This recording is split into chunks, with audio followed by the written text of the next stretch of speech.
Vamos abrir Marcos 13. Marcos 13.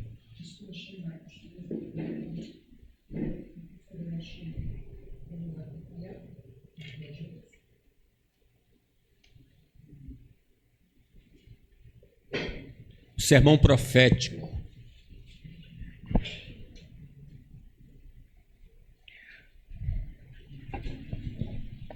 Ao sair Jesus do templo, disse-lhe um dos seus discípulos: Mestre, que pedras, que construções!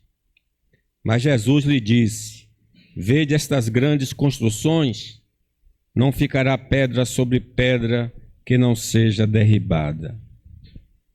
No Monte das Oliveiras, defronte do templo, achava-se Jesus assentado quando Pedro, Tiago, João e André lhe perguntaram em particular: Dizei-nos quando sucederão estas coisas, e que sinal haverá quando elas estiverem para cumprir-se. Então Jesus passou a dizer-lhes: Vede que ninguém vos engane. Muitos virão em meu nome dizendo: Sou eu, e enganarão a muitos. Quando, porém, ouvirdes falar de guerras e rumores de guerras, não vos assusteis. É necessário assim acontecer, mas ainda não é o fim. Porque se levantará nação contra nação, reino contra reino, haverá terremotos em vários lugares e também fomes. Estas coisas são o princípio das dores. Estás vós de sobreaviso, porque vos entregarão aos tribunais e às sinagogas. Sereis açoitados e vos farão comparecer à presença dos governadores e reis, por minha causa, para lhes servir de testemunho. Mas é necessário que primeiro o evangelho seja pregado a todas as nações. Quando, pois, vos levarem e vos entregarem, não vos preocupeis com o que haver de dizer, mas o que vos for concedido naquela hora, isso falai, porque não sois vós o que falais, mas o Espírito Santo. Um irmão entregará à morte outro irmão, e o pai ao filho. Filhos haverá que se levantarão contra os progenitores e os matarão. Sereis odiados de todos por causa do meu nome. Aquele, porém, que perseverar até o fim, esse será salvo. Quando, pois, vides o abominável da desolação situado onde não deve estar, quem lhe entenda. Então os que estiverem na Judéia, fujam para os montes. Quem estiver em cima no eirado, não desça, nem entre para tirar da sua casa alguma coisa. E o que estiver no campo, não volte atrás para buscar a sua capa. Ai das que estiverem grávidas e das que amamentarem naqueles dias. Orai para que isso não suceda no inverno, porque aqueles dias serão de tamanha tribulação, como nunca houve desde o princípio do mundo que Deus criou até agora e nunca jamais haverá. Não tivesse o Senhor abreviado aqueles dias, ninguém se salvaria. Mas por causa dos eleitos que ele escolheu, abreviou tais dias. Então, se alguém vos disser, eis aqui o Cristo, ou ei-lo ali, não acrediteis. Pois surgirão falsos cristos e falsos profetas, operando sinais e prodígios para enganar, se possível, os próprios eleitos. Estais vós de sobreaviso, tudo vos tenho dito. Mas naqueles dias, após a referida tribulação, o sol escurecerá, a lua não dará sua claridade, as estrelas cairão do firmamento e os poderes do céu serão abalados. Então verão o Filho do Homem vir nas nuvens, com grande poder e glória. E ele enviará os anjos e reunirá os seus escolhidos dos quatro ventos da extremidade da terra até a extremidade do céu. Aprendei, pois, a parábola da figueira. Quando já os seus ramos se renovam e as folhas brotam, sabeis que está próximo o verão. Assim também vós. Quando vides acontecer estas coisas, sabei que está próximo às portas. Em verdade vos digo, não passará essa geração sem que tudo isso aconteça. Passará o céu e a terra, porém as minhas palavras não passarão. Mas a respeito daquele dia e hora ninguém sabe, nem os anjos no céu, nem o Filho, senão o Pai. Estardes sobre aviso, vigiai e orai, porque não sabeis quando será o tempo. É como um homem que, ausentando-se do país, deixa sua casa, dá autoridade a seus servos, a cada um a sua obrigação, e ao porteiro ordena que vigie. Vigiai, pois, porque não sabeis quando virá o dono da casa, se à tarde, se à meia-noite, se ao cantar do galo, se pela manhã, para que, vindo ele, inesperadamente não vos ache dormindo. O que, porém, vos digo a todos: vigiai. Amém. Meus irmãos, é muito claro nas Escrituras que este mundo terá fim. Ele está sendo reservado para o fogo. É revelado com muita clareza. E Jesus falou nesse sermão, em outras passagens, desse fim que nós devemos atentar. Porém, ele nos deu alguns indicativos, alguns sinais que vão nos revelar que está chegando esse dia. Nós percebemos por essa leitura anteriormente que a igreja deve ter interesse em conhecer o fim do mundo. Escatologia, que trata da doutrina do fim do mundo. Nós precisamos conhecer para não sermos surpreendidos. Vigiai, para que não entreis em tentação. Ele então fala de um sinal que os falsos cristos. Nós sabemos que quando o Cristo voltar, ele virá com poder e grande glória. Porém, vão se manifestar neste mundo homens que vão se intitular salvadores. Em especial, o anticristo, o chefão, né? Ele vai se colocar no lugar de Deus, se assentando no lugar de Deus, se arrogando ser Deus. E vai resolver os dramas existenciais do homem. Lá o capítulo 13 de Apocalipse fala do anticristo e a solução econômica que ele vai apresentar. Jesus também nos advertiu que a princípio das dores não são sinais que apontam o retorno dele. Guerras, rumores de guerras, fomes, terremotos. Eu vi há pouco, né, esse período da guerra da Ucrânia, Israel, o pessoal já clama, está chegando o fim do mundo. Não. Guerras, rumores de guerra, terremotos, fome, não apontam o sinal do fim do mundo. São o princípio das dores. Agora, nós vamos continuar, e vejam aí no versículo 10, eu dei um resumo, porque eu quero enfatizar sinais do fim do mundo. A pregação do evangelho a todas as nações. Versículo 10 do capítulo 13. Leamos. É necessário que primeiro o evangelho seja pregado a todas as nações. Esse é o sinal. Quando o evangelho for anunciado a todas as nações, diz Mateus, então virá o fim. O desejo de Deus é que todos os homens cheguem ao conhecimento da salvação através da pregação do evangelho para depois chegar ao fim. Então a preocupação de Deus, o amor de Deus pela humanidade é que o homem se salve. Tanto é que o apóstolo Paulo escreve: antes de tudo, exorto que se use a prática de súplicas, orações, intercessões, ações de graça, em favor de reis e de todos que se acham investidos de autoridade. Isto é bom e aceitável diante de Deus, nosso Salvador, o qual deseja que todos os homens sejam salvos e cheguem ao pleno conhecimento da verdade. Então, essa é a preocupação divina, que o evangelho chegue a todos os povos, toda tribo, língua, povo e nação. A obra de evangelização deve ser um alvo no topo das prioridades de todos nós. crentes em Cristo, se queremos o retorno de Cristo e a salvação dos pecadores. Então eu preciso deixar acender no meu coração o desejo pela evangelização. Eu quero que Cristo volte. Então evangelize. Fale de Jesus para o maior número possível de pessoas.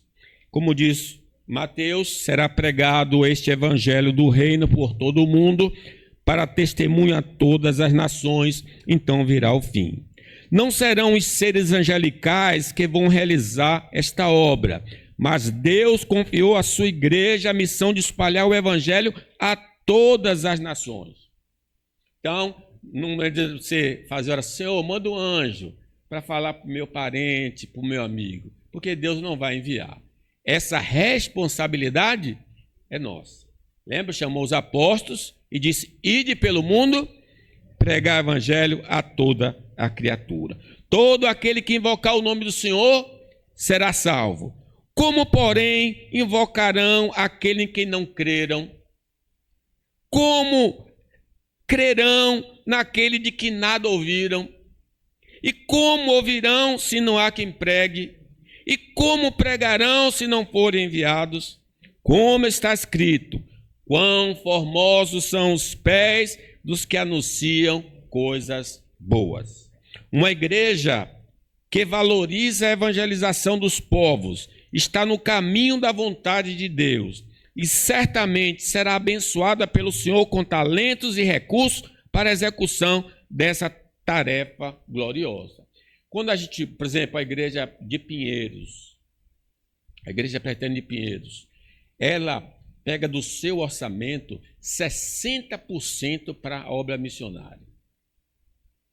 E eles conseguem fazer muitos trabalhos, porque Deus confere àquela igreja mais recursos ainda, mais obreiros, para que o evangelho seja proclamado a todas as nações. Se essa igreja, se o seu coração, individualmente, você assentar, contribuir para as missões, você evangelizar, Deus vai abençoar muito a sua vida, a nossa vida.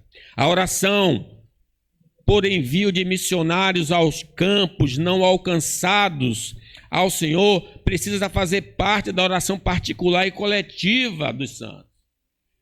O Senhor disse que a seara é grande e poucos são os obreiros. Rogai ao Senhor que envie trabalhadores para a sua seara. Então, não é errado pedir por coisas dessa vida. Devemos. Mas reserve um espaço para pedir para que Deus envie obreiros para os campos, né? Isso é extremamente importante.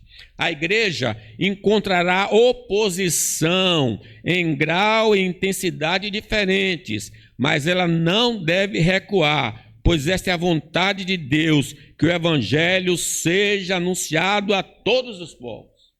Diz Atos.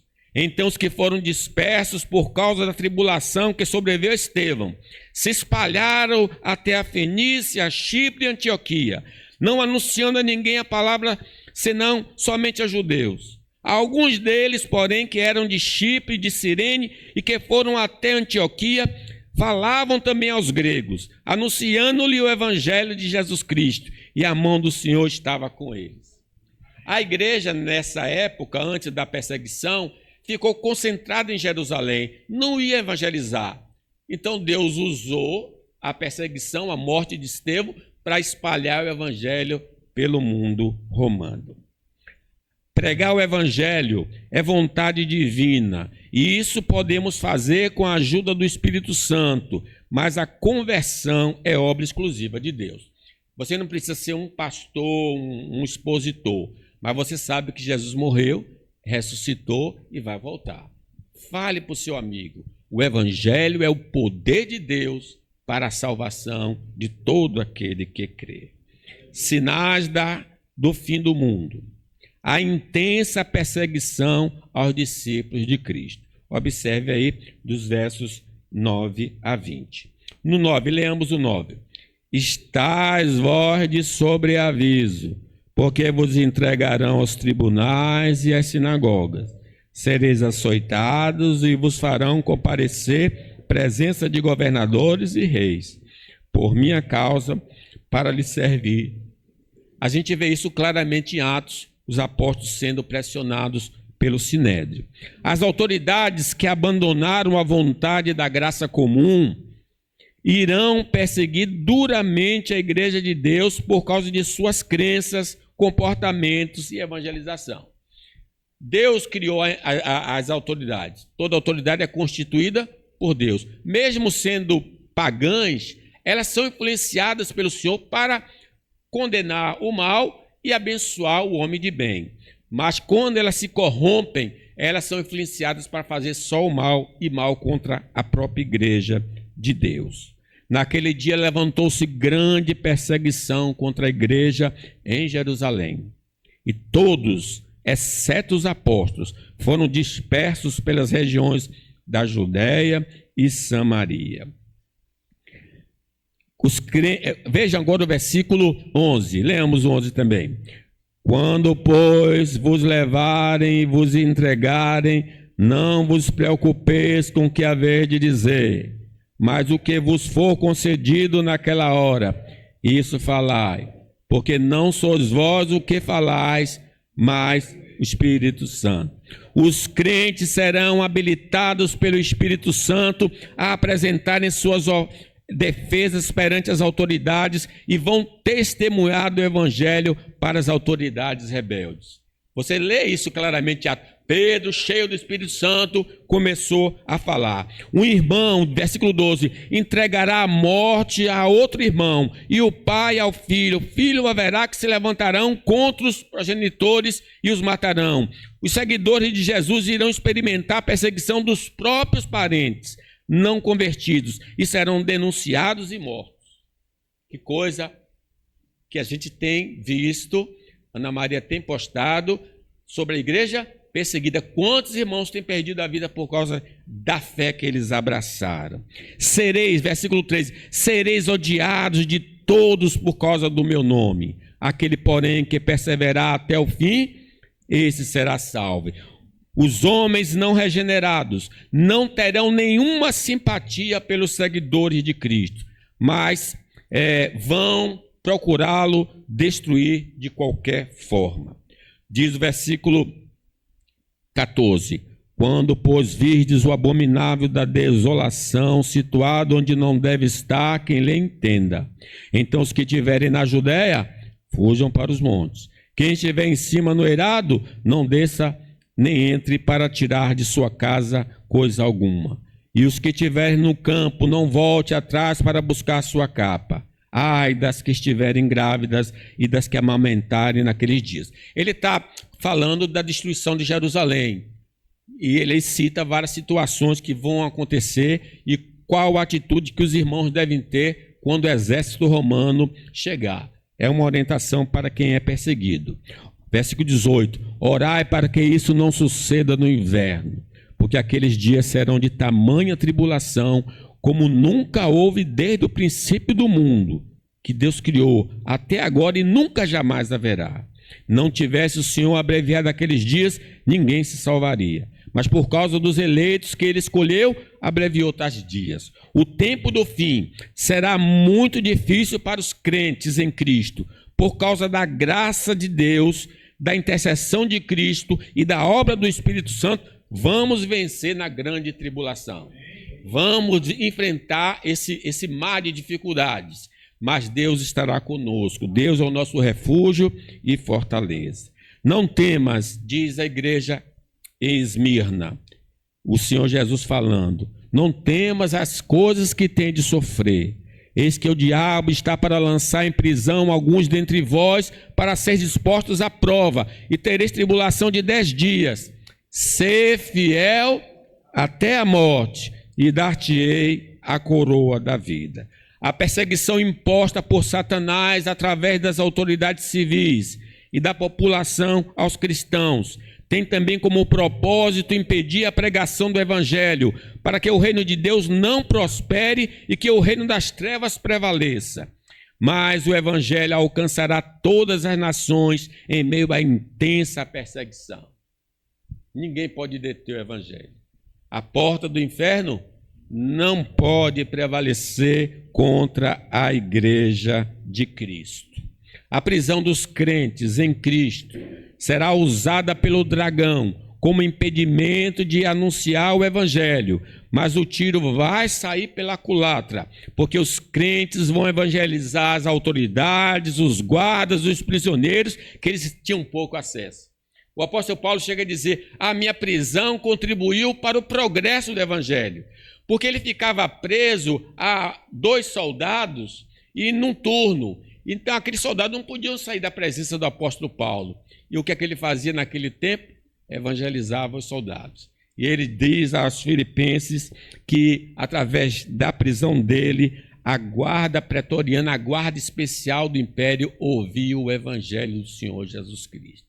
Tudo contribuirá para a obra de evangelização. A tortura será uma forma usada por Satanás para fazer os crentes negarem a fé e revelarem o nome dos seus irmãos em Cristo. Mas eles não vão ceder a essa ação maligna. Porém, vão continuar crendo e não vão revelar os seus irmãos em Cristo Jesus. Aí vocês ouvem os irmãos sendo mortos nesses lugares, porque eles não declaram, não denunciam os seus irmãos. Mas por que eles conseguem sobreviver? Porque a nós foi concedido a graça de sofrer por Cristo e não somente de crer nele. A morte dos crentes também é um instrumento do diabo para exterminar a igreja de Deus e a pregação do evangelho. Mas ele não terá sucesso. Sinais do fim do mundo. Intensa atividade dos falsos pregadores e falsas mensagens para desviar os crentes da verdade. 22 e 23, leamos. Pois surgirão falsos cristos e falsos profetas, operando sinais e prodígios para enganar, se possível, os próprios eleitos. Estás vós de sobreaviso, tudo vos tenho falado. Os falsos pregadores sempre existiram ao longo da história bíblica, mas no período do fim, eles vão atuar com muita intensidade. O apóstolo Pedro diz: assim como no meio do povo surgiram falsos profetas, Antigo Testamento, assim também haverá entre vós falsos mestres, Novo Testamento, os quais introduzirão dissimuladamente heresias destruidoras, ao ponto de renegar o soberano Senhor que os resgatou, trazendo sobre si mesmo repentina destruição. Os falsos pregadores vão enganar as pessoas que não valorizam o conhecimento bíblico, mas que ficam atraídas pela aparência e pelo número de seguidores dos hereges. Irmãos, não podemos nos afastar da palavra. Lâmpada para os meus pés é a tua palavra e luz para o meu. O Oséias diz: o meu povo está sendo destruído porque lhe falta conhecimento. Não se aparte do livro da lei, medita nele dia e de noite, então farás prosperar o teu caminho. Os falsos pregadores cairão na graça dos desavisados para olharem para os seus feitos, esses feitos que são falsos no sentido de iludir, mas não atentam para o estilo de vida deles, que está fora do ordenado pela palavra de Deus. Irmãos, uma marca dos falsos mestres é que eles não valorizam a ética cristã. Eles não andam de acordo com a ética cristã. Mas as pessoas ficam impressionadas com a maneira de falar, com algum prodígio que possa ser realizado. Diz Pedro, ou Judas: certos indivíduos se introduziram com dissimulação, os quais desde o princípio foram antecipadamente pronunciados para esta condenação. Homens ímpios que transformam em libertinagem a graça de nosso Deus e negam o nosso único soberano e Senhor Jesus Cristo. Os falsos pregadores vão facilmente conquistar o coração daqueles que não atentam para a advertência do Senhor, mas que acreditam que tudo que reluz é ouro. Sim, basta estar com a Bíblia na mão, nós já identificamos alguém como servo do Senhor. Meus irmãos, não é possível. Nós devemos atentar que Bíblia não é sinal como antigamente. Antigamente era o livro preto, quem carregava aquele livro preto era escanteado pela sociedade. Hoje não, parece que ser crente é status, não é? Então, não descrédito a qualquer espírito. Você que tem acesso às internet, né? Antes provai os espíritos se procedem de Deus, porque muitos falsos profetas têm saído pelo mundo fora. Os falsos mestres apresentam a mensagem bíblica, mas misturada com a interpretação diabólica, que não conduz os homens à verdade e nem a uma vida santa, mas ao caminho da perdição. Então, nós precisamos atentar a isso. Esse pregador me incentiva a andar com Deus, a andar em novidade de vida? Esse pregador fala realmente as palavras do Senhor ou são as suas próprias palavras? Os falsos mestres enfatizam os tesouros da terra e negligenciam a vida de piedade e a herança de Deus que ele conferirá aos seus eleitos. A gente pode identificá-los com isso. Eles falam mais de coisas dessa vida. Família, não é errado falar. Emprego, não é errado falar. Saúde, não é errado falar. Claro que nós devemos pedir, mas não é a ênfase da igreja essas coisas. A ênfase da igreja é sede santos, porque eu, Senhor, sou santo. Pensai nas coisas lá de cima, onde Cristo está sentado, e não nas coisas da terra, porque você já ressuscitou com Cristo. Então a ênfase do verdadeiro mensageiro é na herança eterna, a vida eterna que Deus prometeu para nós. Os falsos mestres são levantados por Satanás, do meio da congregação dos santos, dentre o joio que vive entre os irmãos, para destruir a fé de muitos e causar escândalo para envergonhar a igreja de Deus perante a sociedade. Onde é que eles estão? Eles estão no meio da igreja, porque diz a palavra que veio o Senhor e colocou trigo, mas quando o Senhor dormiu, veio o inimigo e colocou joio. Então o joio fica no centro da igreja, no meio da igreja, fica conquistando os corações, ficam falando no pé do ouvido assim, deixa o pastor saber não, tem uma reunião secreta ali, o fogo vai cair. Meus irmãos, se a coisa é boa, você fala para todo mundo. Se é um negócio secreto, um negócio de maçonaria secretamente, isso não presta, irmão. O evangelho está aberto, sendo anunciado aqui de portas abertas para todo mundo ouvir. Então, cuidado com esses falsos pregadores. Conhecer, então, as Escrituras é essencial para identificarmos os falsos profetas e seus ensinos errados. Sinais do fim do mundo. A alteração do funcionamento dos corpos celestes. Versículo 24 e 25, leamos.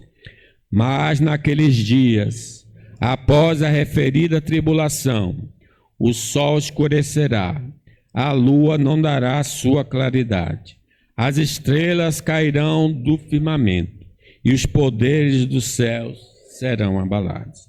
As leis naturais, criadas por Deus, serão quebradas pelo próprio Deus, mas de uma maneira controlada como punição à humanidade caída. Porque Gênesis nos diz, disse Deus, haja luzeiros no firmamento dos céus, para fazerem separação entre o dia e a noite, e sejam eles para sinais, para estações, para dias e anos, e sejam para luzeiros no firmamento dos céus, para iluminar a terra. E assim se fez. Fez Deus os dois grandes luzeiros, o maior para governar o dia, o menor para governar a noite. E fez também as estrelas, e colocou no firmamento dos céus para iluminarem a terra, para governar o dia e a noite, e fazerem separação entre a luz e as trevas, e viu Deus que isso era bom. Mas essa ordem será quebrada. Deus quebrará essa ordem como um tipo de punição. Não será uma coisa total. Diz que algumas coisas do firmamento irão cair. Observe também, na nona praga, quando a gente vai ver na Bíblia, Deus realmente alterou a criação em algum aspecto. Na 9ª praga no Egito, houve trevas do lado egípcio por 3 dias, mas para o povo de Deus houve luz. Notamos um aperitivo do que acontecerá aos corpos celestes. Diz assim, Êxodo: então disse o Senhor a Moisés: estende a mão para o céu, e virão trevas sobre a terra do Egito, trevas que se possam apalpar. Estendeu, pois, Moisés a mão para o céu, houve trevas espessas sobre toda a terra do Egito por 3 dias. Não viram uns aos outros, e ninguém se levantou do seu lugar por 3 dias. Porém, os filhos de Israel tinham luz nas suas habitações. Como é que ele conseguiu fazer isso? Ele é Deus. Ele pode fazer um lado escuro e um outro claro. Mas também, na cura do rei Ezequias, Deus fez retroceder o tempo como sinal da graça para o seu servo. Diz, quando Ezequias estava doente, Deus disse que ia curá-lo. Seja isso da parte do Senhor, como sinal de que o Senhor cumprirá esta palavra que falou. Eis que farei retroceder 10 graus, a sombra lançada pelo sol declinante no relógio de Acais. Assim retrocedeu o sol os 10 graus que havia declinado. A outra passagem também curiosa, Deus interferindo nos luminares. Nos dias de Josué, o sol parou quase um dia para que o servo de Deus tivesse vitória sobre os seus adversários, diz o profeta Josué. Então Josué falou ao Senhor, no dia em que o Senhor entregou os amorreus nas mãos dos filhos de Israel, e disse na presença dos israelitas: sol, detente em Gibeá, e tu, lua, no vale de Jalom. E o sol se deteve e a lua parou, até o povo se vingou dos seus inimigos. Não está escrito no livro dos justos: o sol, pois, se deteve no meio do céu e não se apressou a pôr-se quase um dia inteiro. Não houve dia semelhante a este, nem antes nem depois dele, tendo o Senhor a si atendido a voz de um homem, porque Deus pelejava por Israel. Talvez você que estuda a ciência vai dizer: isso aí está errado, porque o sol não gira, é a terra que gira em torno do sol. Mas se você se colocar na terra e olha, dá impressão, para nós, dá impressão que o sol está saindo, se pondo. Então a ideia de que Deus fez o universo parar naquele momento, para que seu povo tivesse a vitória. Os sinais dos corpos celestes revelam a chegada do rei para resgatar a sua igreja da grande tribulação. Ele vem com poder e grande glória, que nós vamos ver aí no 26. Sinais do fim do mundo. O retorno de Cristo para o exercício do juízo final. 26 e 27, leamos. Então verá o Filho do Homem vir nas nuvens com grande poder e glória. E ele enviará os anjos e reunirá os seus escolhidos dos 4 ventos, da extremidade da terra até a extremidade do céu. Na manifestação do Filho de Deus, o anticristo será destruído pelo sopro do Senhor. Nenhuma outra força derrotará o anticristo que não seja o próprio Senhor. A igreja vai estar em sofrimento, mas o Senhor interromperá. Então será de fato revelado o homem de pecado, que o Senhor Jesus matará com o sopro da sua boca e destruirá pela manifestação da sua vinda. Cristo vai, então, nesse retorno, ressuscitar todo ser humano que morreu, crentes e incrédulos, para serem julgados por ele. Pois assim como o Pai ressuscita e vivifica os mortos, assim também um filho vivificará aqueles que quer. E o Pai a ninguém julga, mas ao Filho confiou todo o julgamento. Em verdade vos digo que vem a hora e já chegou, em que os mortos ouvirão a voz do Filho de Deus, e os que ouvirem viverão. Será uma coisa espantosa quando Cristo voltar.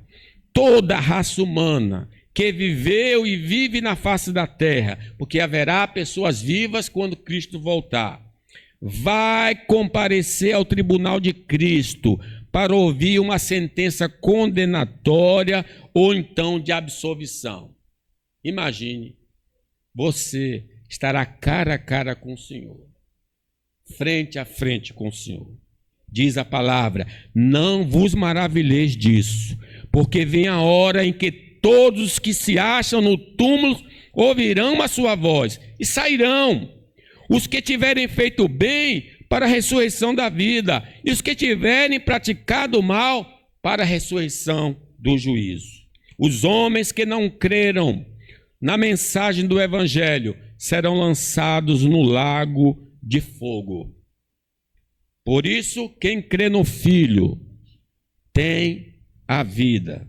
O que, todavia, se mantém rebelde contra o Filho, não verá a vida, mas sobre ele permanece a ira de Deus. Os que se arrependerem e crerem no Evangelho serão levados por Cristo para uma nova terra, para estar com ele para sempre. Eu vi um novo céu e uma nova terra, porque o primeiro céu e a primeira terra passaram e o mar já não existe. Por último, sinais do fim do mundo. Devido à impossibilidade de agendar o retorno de Cristo pelos sinais, devemos vigiar. Talvez você possa cometer um equívoco, tentar fazer um calendário da volta de Cristo por esses sinais. Não é possível, porque nós não temos conhecimento suficiente das coisas. Veja aí no 28 e 29, leiam comigo. Aprendei, pois, a parábola da figueira. Quando já os seus ramos se renovam e as folhas brotam, sabeis que está próximo o verão. Assim também vós, quando ouvirdes acontecer estas coisas, sabei que está próximo às portas. Os sinais indicam a proximidade do fim do mundo, mas não podemos estabelecer o momento exato do evento para vivermos prontos e não deixarmos ser surpreendidos. Que dia eu devo me aprontar? Hoje. Porque se ele não voltar, nós podemos ir. O que é a vossa vida? É uma neblina que aparece por um pouco e se dissipa. O sinal, versículo 30, leamos. Em verdade vos digo, não passará esta geração sem que tudo isso aconteça. Vejam bem, tem acontecido esses sinais. Todas as gerações experimentaram alguns destes sinais em grau pequeno, mas a última geração experimentará em grau máximo, total, todos os sinais revelados. Então você examina a história, sempre houve falsos profetas, falsos cristos, mas nesse período dessa geração, esses sinais serão muito intensos, totalmente. Vamos ler o 32. Passará o céu e a terra, porém as minhas palavras não. Vamos ler mais uma vez? Passará o céu e a terra, porém as minhas palavras não passarão. A confiabilidade da revelação do fim do mundo está alicerçada na palavra infalível, inerrante e verdadeira do Filho de Deus, que não pode mentir e que escreve a história.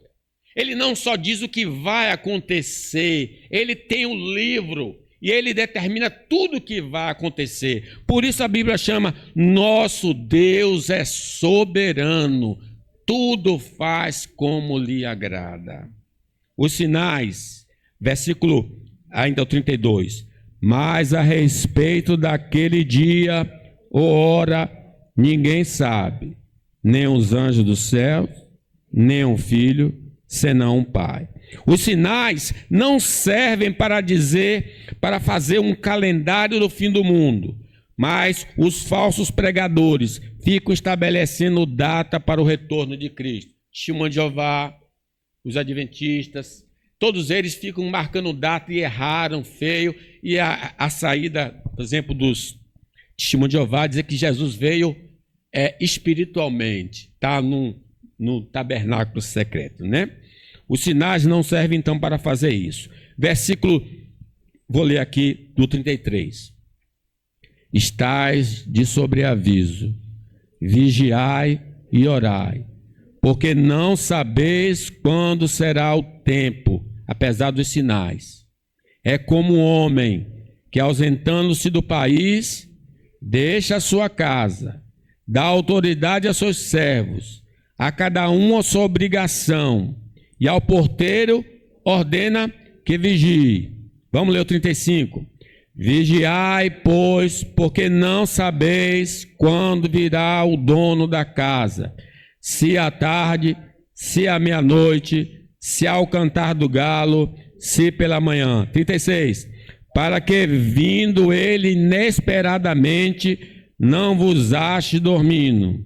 O que, porém, vos digo, digo a todos, vigiai.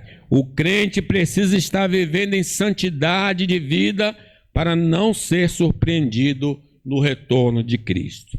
Eu concluo, meus irmãos. Tudo neste mundo é passageiro, mas as promessas do Evangelho são eternas. Sim, nós vamos passar. Tudo que nesse mundo diz, não ficará o quê?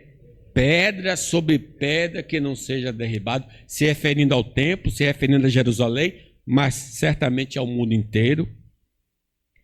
Vamos focar naquilo que é duradouro, que é permanente, que é eterno. Não poderemos levar nada deste mundo para onde estamos indo, mas se crermos em Jesus, vamos escapar da condenação eterna.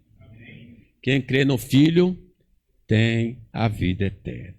Vamos nos nutrir das coisas eternas para não sofrermos pelas coisas temporárias. Pense nas coisas de cima, buscar as coisas de cima. Que Deus nos abençoe.